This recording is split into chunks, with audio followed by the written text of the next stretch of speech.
वाहिगुरु जी का खालसा वाहिगुरु जी की फतेह। एकाग्रता तुहाडी बहुत मिल रही है, सुचेत हो के तुसी बैठे हो, दूर तक नजर जा रही है। करो कृपा, मन जे किते भटक रहा है, मन नूं आवाज मारो।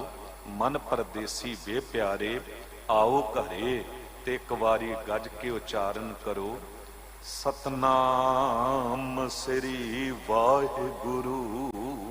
एक बारी फिर आखो, सतनाम श्री वाहिगुरु। गुर सेवा ते सुख उपजै, फिर दुख न लगे आए। जम्मन मरना मिट गया, काले का किछ न बसाए। कहंदे गुरु दी सेवा तो हमेशा ही अंदर दा सुख मिलता है, ते जिहदे कोल अंदर दा सुख है उहदे लई संसार दे च हर पासे सुख ही सुख है। जिहदे कोल अंदर दा सुख नहीं, उहदे लई बाहर दे सुखां दे साधन भी कोई मायने नहीं रखदे। भावें मखमल दे गद्दे होण, भावें 3600 पदार्थ होण, अगे पिछे नौकर चाकर होण, पर कोई लाभ नहीं जे अंदर दा सुख नहीं है। मनुख अंदरों तपिया होया ते सब कुछ ही व्यर्थ लगदा है। सिक्खी रूपी महल दे दो बड़े मजबूत थंम ने, पिलर ने, सेवा अते सिमरन, जिन्हां उत्ते सिक्खी रूपी महल खड़ा है। भाई कन्हैया जी दे जीवन नूं जे वेखीए ना, ते उन्हां दे जीवन दे च सेवा भी है ते सिमरन भी है। ते जद शब्द जुड़िया सेवा पंथी, पंथी शब्द जो है वो पंथ तो बनया है, ते पंथ शब्द बनया पथ तो। पथ कहा जाता है रस्ते नूं, राह नूं। ते एक दुनियावी राह हुंदा है, ते एक जीवन जाच दा राह हुंदा है, भी जीवन नूं तुसी सोच समझ के किस चंगे मार्ग ते चलना है, केड़ा राह तुसी चुनना है। भाई कन्हैया जी ने जो राह चुनिया, वो रस्ता सी सेवा ते सिमरन वाला, वो रस्ता सी गुरु ग्रंथ साहब जी वाला। वो राह बड़ा सीधा सी। तुसी वेखो, जे किते कोई रस्ता, कोई राह बिल्कुल सीधा है, ते भावें 100-200 किलोमीटर लंबा राह होवे, बंदा बेफिक्र तुरिया चला जाता है, कोई फिक्र नहीं है, क्योंकि सीधा राह है। पर जे किते दुराहा, चौराहा या तिराहा किते आ जावे, वो भावें 100 फीट दा होवे, 50 फीट दा होवे, पर उथों बड़ा सुचेत होके निकलण दी लोड़ पैंदी है। उत्थे रस्ता चुनना पएगा जिस मंजिल ते तुसी पुजना है।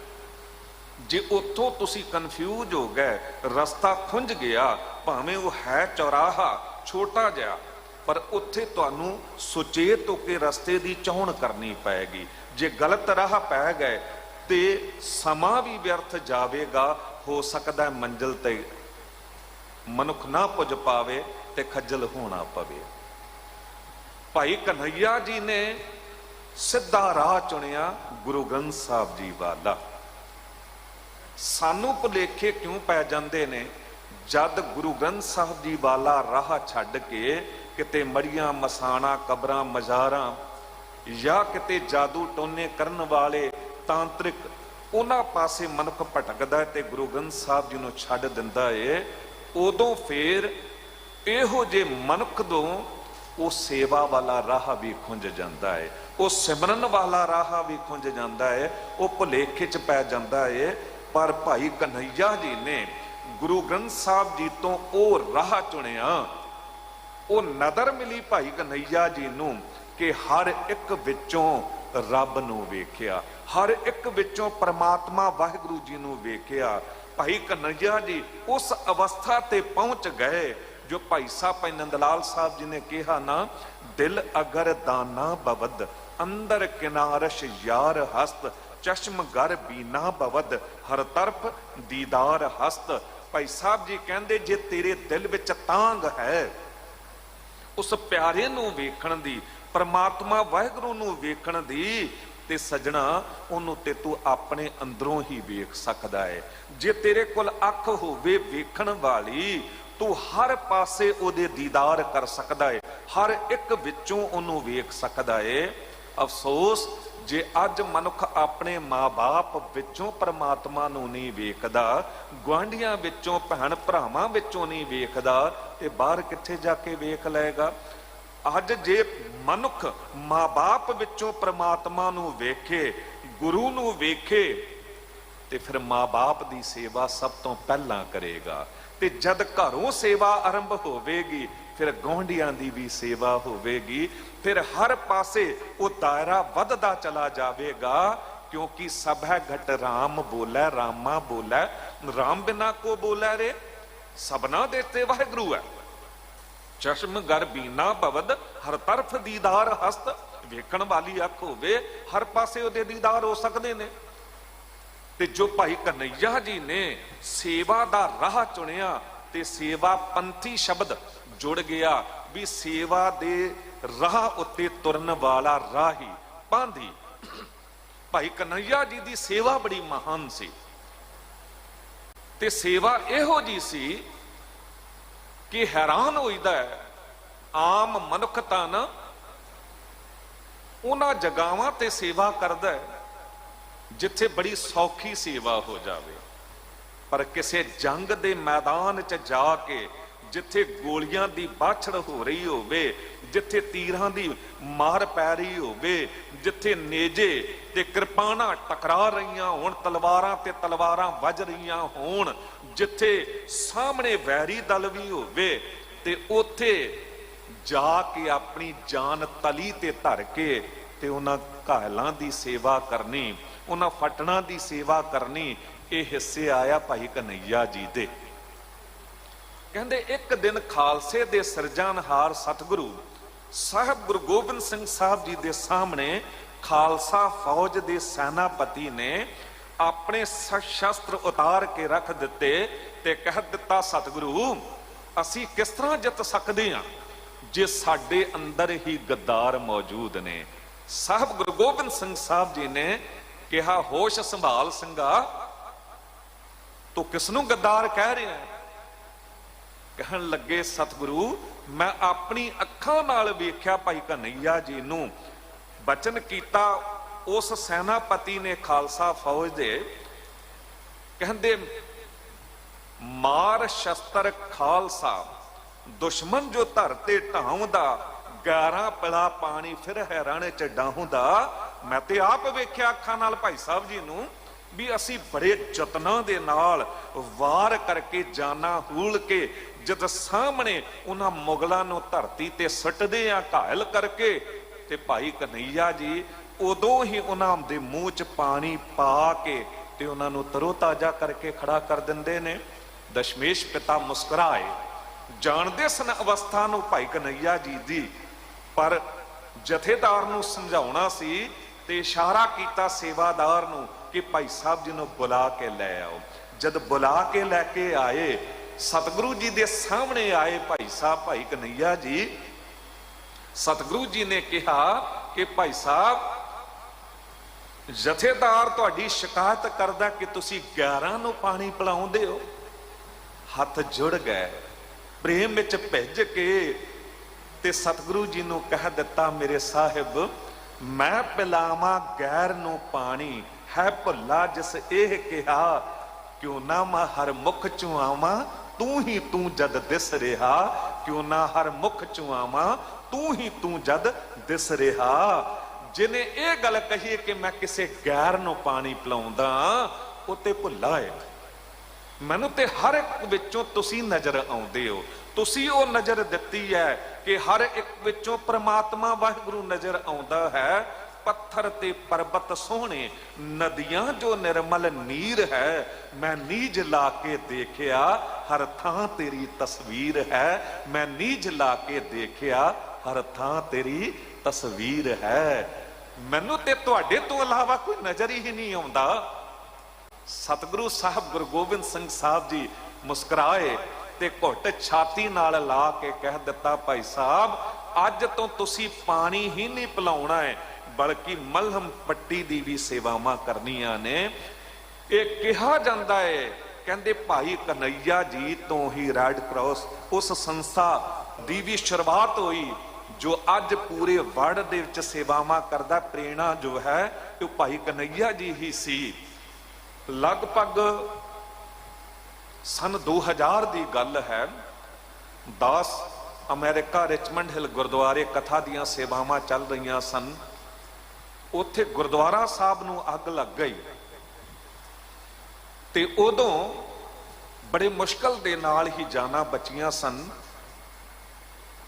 ਪਰ ਉੱਥੇ ਸਭ ਤੋਂ ਪਹਿਲਾਂ ਜੋ ਸੇਵਾ ਲਈ ਸੰਸਥਾ ਪਹੁੰਚੀ ਉਹ ਰੈੱਡ ਕਰਾਸ ਵਾਲੇ ਸਨ।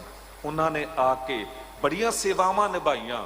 ਉਹਨਾਂ ਵਿੱਚੋਂ ਕੋਈ ਮਨੁੱਖ ਦਾਸ ਨਾਲ ਬੈਠਾ ਤੇ ਉਹਨਾਂ ਨੇ ਕਿਹਾ ਕਿ ਕਦੀ ਇਹ ਪ੍ਰੇਰਣਾ ਜੋ ਹੈ ਇਹ ਭਾਈ ਕਨਈਆ ਜੀ ਤੋਂ ਸਾਨੂੰ ਪ੍ਰਾਪਤ ਹੋਈ ਸੀ। ਕਹਿਣ ਦਾ ਭਾਵ ਕਿ ਸੇਵਾ ਪੰਥੀ ਰਾਹ ਜੋ ਹੈ, ਪੰਥ ਸ਼ਬਦ ਬਣਿਆ ਪੱਥ ਤੋਂ ਤੇ ਪੰਥ ਤੋਂ ਪੰਥੀ ਸੇਵਾ ਦੇ ਰਾਹ ਉੱਤੇ ਤੁਰਨਾ, ਇਹ ਭਾਈ ਕਨਈਆ ਜੀ ਦੇ ਹਿੱਸੇ ਆਏ। ਸੇਵਾ ਤੇ ਸਿਮਰਨ ਦੀ ਮੂਰਤ ਸਨ, ਨਿਮਰਤਾ ਦੀ ਪੁੰਜ ਸਨ। ਅੱਜ ਵੀ ਭਾਈ ਕਨਈਆ ਜੀ ਦਾ ਨਾਮ ਲੈਣਾ ਹੀ ਅੰਦਰ ਤੱਕ ਮਿਠਾਸ ਨਾਲ ਭਰ ਜਾਂਦਾ ਹੈ, ਅੰਦਰ ਤੱਕ ਨਿਮਰਤਾ ਨਾਲ ਭਰ ਜਾਂਦਾ ਹੈ। ਜੋ ਵੇਖ ਲਵੇ ਭਾਈ ਕਨਈਆ ਜੀ ਦੇ ਜੀਵਨ ਨੂੰ, ਨਿਰਵੈਰ ਸ਼ਖਸੀਅਤ ਸਾਹਮਣੇ ਨਜ਼ਰ ਆਉਂਦੀ ਹੈ ਤੇ ਉਦੋਂ ਅੰਦਰੋਂ ਇੱਕ ਉਤਸ਼ਾਹ ਉੱਠਦਾ ਹੈ ਕਿ ਜੇ ਭਾਈ ਕਨਈਆ ਜੀ 11 ਤੱਕ ਨੂੰ ਆਪਣਾ ਕਰਕੇ ਜਾਣਦੇ ਸਨ ਤੇ ਅਸੀਂ ਆਪਣੇ ਗੁਰਸਿੱਖ ਭਰਾਵਾਂ ਨੂੰ ਕਿਉਂ ਗੈਰ ਵੇਖੀਏ। ਅਸੀਂ ਕਿਉਂ ਨਾ ਗੁਰਸਿੱਖਾਂ ਇੱਕੋ ਪਿਆਰ ਗੁਰਮਿੱਤਾਂ ਪੁੱਤਾਂ ਭਾਈਆਂ ਵਾਲੇ ਰਾਹ ਤੇ ਤੁਰ ਪਈਏ। ਕਦੀ ਕਦੀ ਸੋਚਦਾ ਕਿ ਯਾਦ ਮਨਾਉਣੀ, ਯਾਦ ਕੀ ਹੁੰਦੀ ਹੈ? ਯਾਦ ਰੱਖਣਾ ਭੁੱਲ ਤੋਂ ਵੱਡੀ ਕੋਈ ਦੂਰੀ ਨਹੀਂ, ਯਾਦ ਤੋਂ ਵੱਡੀ ਕੋਈ ਨਜ਼ਦੀਕੀ ਨਹੀਂ। ਮਨੁੱਖ ਕਾਰ ਸਕੂਟਰ ਦੀ ਚਾਬੀ ਚੱਕਦਾ, ਜੇਬ ਵਿੱਚ ਪਾ ਲੈਂਦਾ ਤੇ ਇੱਕ ਛਣ ਬਾਅਦ ਭੁੱਲ ਜਾਂਦਾ ਹੈ। ਰੌਲਾ ਪਾ ਦਿੰਦਾ ਵੀ ਚਾਬੀ ਕਿੱਥੇ, ਚਾਬੀ ਮੈਨੂੰ ਛੇਤੀ ਪੁੱਜਣਾ ਹੈ। ਸਾਰੇ ਲੱਭਦੇ ਨੇ, ਕਿਸੇ ਨੇ ਕਿਹਾ ਜੇਬ ਵਿੱਚ ਤਾਂ ਵੇਖੋ, ਕਹਿੰਦਾ ਮੇਰੀ ਜੇਬ ਵਿੱਚ ਕਿੱਥੇ, ਹੱਥ ਜਦ ਮਾਰਿਆ ਤੇ ਚਾਬੀ ਉੱਥੇ ਸੀ। ਸ਼ਰਮਿੰਦਾ ਹੋਇਆ। ਹੁਣ ਜੇਬ ਤੋਂ ਜ਼ਿਆਦਾ ਨੇੜੇ ਕੀ ਹੋ ਸਕਦਾ ਹੈ? ਪਰ ਭੁੱਲ ਵੱਡੀ ਦੂਰੀ, ਯਾਦ ਬਹੁਤ ਨਜ਼ਦੀਕੀ। ਹੋਰ ਨੇੜੇ ਦੀ ਗੱਲ ਕਰੀਏ, ਬੰਦਾ ਐਨਕ ਚਸ਼ਮਾ ਪਾ ਕੇ ਪੜ੍ਹ ਰਿਹਾ ਹੁੰਦਾ ਹੈ, ਪੜ੍ਹਦਿਆਂ ਪੜ੍ਹਦਿਆਂ ਆਪ ਹੀ ਉੱਪਰ ਕਰ ਲਈ ਮੱਥੇ ਉੱਤੇ ਤੇ ਭੁੱਲ ਗਿਆ ਤੇ ਰੌਲਾ ਪਾ ਦਿੱਤਾ ਮੇਰੀ ਐਨਕ ਕਿੱਥੇ ਹੈ, ਚਸ਼ਮਾ ਕਿੱਥੇ ਹੈ? ਕਿਸੇ ਨੇ ਕਿਹਾ ਮੱਥੇ ਉੱਤੇ ਤਾਂ ਹੈ। ਹੁਣ ਅੱਖ ਤੋਂ ਮਸਤਕ ਦੀ ਦੂਰੀ ਕਿੰਨੀ ਕੁ ਹੈ? ਪਰ ਭੁੱਲ ਵੱਡੀ ਦੂਰੀ। ਯਾਦ ਬਹੁਤ ਨਜ਼ਦੀਕੀ ਹੈ, ਗੁਰੂ ਸਾਡੇ ਬਹੁਤ ਨੇੜੇ ਹੈ। ਗੁਰ ਮੇਰੇ ਸੰਗ ਸਦਾ ਹੈ ਨਾਲੇ, ਪਰ ਜੇ ਭੁਲਾ ਦਈਏ ਤੇ ਦੂਰੀ ਬਣ ਜਾਂਦੀ ਹੈ। ਵਾਹਿਗੁਰੂ ਬਹੁਤ ਨੇੜੇ ਹੈ। ਕਹਿ ਰਵਿਦਾਸ ਹੱਥ ਪੈ ਨੇੜੇ, ਸਹਜੇ ਹੋਏ ਸੋ ਹੋਈ। ਉਹ ਅੰਦਰ ਹੀ ਵਸਿਆ ਹੋਇਆ ਹੈ, ਦੂਰ ਨਹੀਂ ਹੈ। ਪਰ ਜੇ ਭੁਲਾ ਦਈਏ ਤੇ ਦੂਰੀ ਬਣ ਜਾਂਦੀ ਹੈ। ਭਾਈ ਕਨਈਆ ਜੀ ਨੇ ਸਾਨੂੰ ਇਸ਼ਾਰਾ ਕਰਕੇ ਸਮਝਾਇਆ ਕਿ ਪ੍ਰਮਾਤਮਾ ਵਾਹਿਗੁਰੂ ਦੂਰ ਨਹੀਂ ਹੈ, ਉਹਨੂੰ ਹਰ ਇੱਕ ਵਿੱਚੋਂ ਵੇਖਿਆ ਜਾ ਸਕਦਾ ਏ। ਜੇ ਤੁਹਾਡੇ ਕੋਲ ਵੇਖਣ ਵਾਲੀ ਅੱਖ ਹੋਵੇ, ਚਸ਼ਮਗਰ ਬੀਨਾ ਬਵਦ ਹਰ ਤਰਫ ਦੀਦਾਰ ਹਸਤ। ਜੇ ਮੈਂ ਗੈਰਾਂ ਵਿੱਚੋਂ ਵੀ ਪ੍ਰਮਾਤਮਾ ਵਾਹਿਗੁਰੂ ਨੂੰ ਵੇਖ ਸਕਦਾ ਤੇ ਮੇਰਾ ਗੁਰੂ ਮੈਨੂੰ ਉਹ ਨਜ਼ਰ ਦੇ ਦਿੰਦਾ ਏ, ਇਹ ਵਹਿਰੀ ਮਿੱਤਰ ਸਭ ਕੀਤਿਆਂ ਨਹਿ ਮੰਗੈ ਮੰਦਾ, ਤੇ ਫਿਰ ਤੁਸੀਂ ਆਪਣਿਆਂ ਵਿੱਚੋਂ ਕਿਉਂ ਨਹੀਂ ਵੇਖ ਸਕਦੇ? ਅਫਸੋਸ ਅੱਜ ਅਸੀਂ ਆਪਣੇ ਗੁਰਸਿੱਖ ਭਰਾਵਾਂ ਵਿੱਚੋਂ ਵੀ ਪਰਮਾਤਮਾ ਵਾਹਿਗੁਰੂ ਨੂੰ ਨਹੀਂ ਵੇਖ ਪਾਉਂਦੇ ਆ, ਸਕੇ ਭਰਾਵਾਂ ਵਿੱਚੋਂ ਵੀ ਨਹੀਂ ਵੇਖ ਪਾਉਂਦੇ ਆ।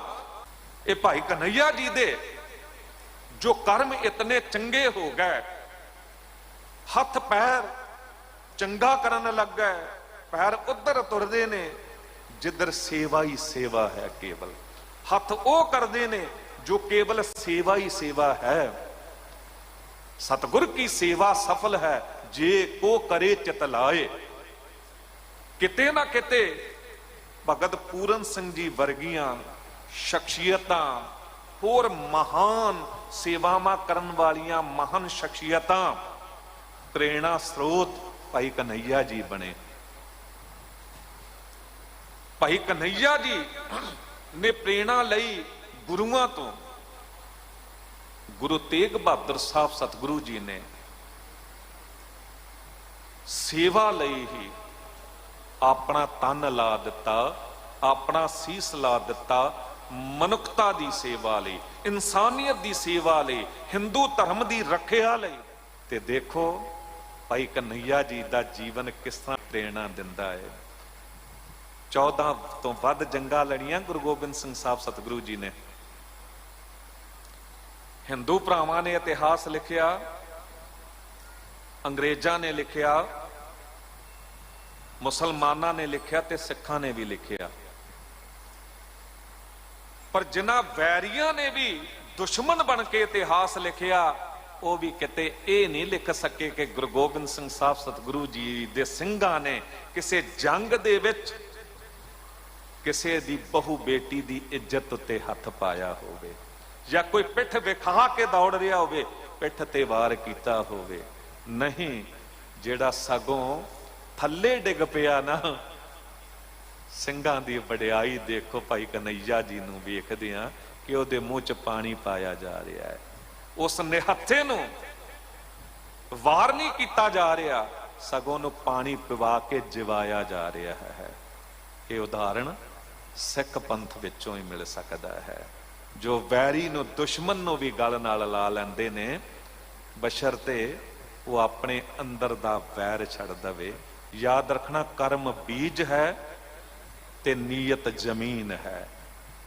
ਕਿਸਾਨ ਤੋਂ ਕਿਸੇ ਤੋਂ ਪੁੱਛੋ ਨਾ, ਉਹ ਦੱਸਦਾ ਹੈ ਕਿ ਬੀਜ ਕਿੰਨਾ ਵੀ ਚੰਗਾ ਕਿਉਂ ਨਾ ਹੋ ਜਾਵੇ, ਪਰ ਜੇ ਜ਼ਮੀਨ ਬੰਜਰ ਹੈ ਤੇ ਉਸ ਬੀਜ ਨੇ ਵਧਣਾ ਫੁੱਲਣਾ ਨਹੀਂ ਹੈ, ਉਹ ਬੇਕਾਰ ਚਲਾ ਜਾਂਦਾ ਹੈ।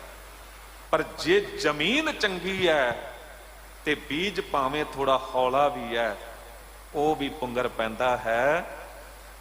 ਬਿਲਕੁਲ ਇਉਂ ਇਹ ਕਰਮ, ਕੀਰਤਨ ਕਥਾ ਕਰਨਾ, ਗੁਰਮਤ ਸਮਾਗਮ ਕਰਾਉਣੇ, ਇਹ ਬਹੁਤ ਕਮਾਲ ਦਾ ਕਰਮ ਹੈ।